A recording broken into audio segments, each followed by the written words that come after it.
कांदे 6, टमाटर 4 आणि 7-8 मिरच्या, अद्रक लसूण बस 1 किलोच्या भाजीसाठी. मग कांदा चिरून त्याला परतून घ्यायचं छान लाल लाल रेडी होईपर्यंत. हे खडा मसाला आहे आपले सर्व, थोडंच घ्यायचं आहे, जास्त नाही.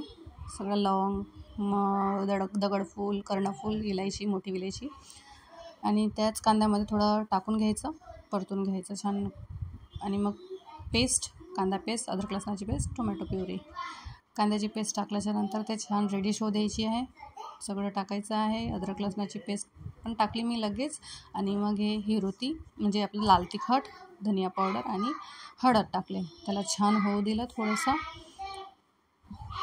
पूर्ण फिरवलं, रेडी होतपर्यंत ठेवायचं आहे थोडं. आणि लगेच मग त्याच्यामध्ये आपण टोमॅटोची प्युरी टाकायची आहे. हा थोडा मी सुहाना मसाला टाकला आहे टेस्टसाठी, जास्त नाही, थोडाच टाकलेला आहे, कारण थोडी टेस्ट छान येते सुहाना मसाल्याने. आणि मग टमाटरचं टाकलेलं होतं आणि मीठ पण टाकलेलं. हे 1 किलो चिकन आहे, वॉश करून घेतलेलं आहे. आणि हा जो मसाला आहे तो 15 मिनिट शिजू द्यायचा आहे. 15 मिनिट शिजल्याच्या नंतर त्याच्यामध्ये आपण चिकन टाकू.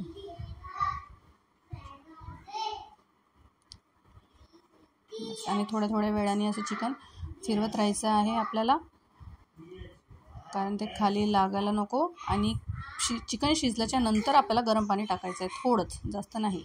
मग ते लवकरच शिजून गेलं आहे आणि आता सर्व करायला रेडी.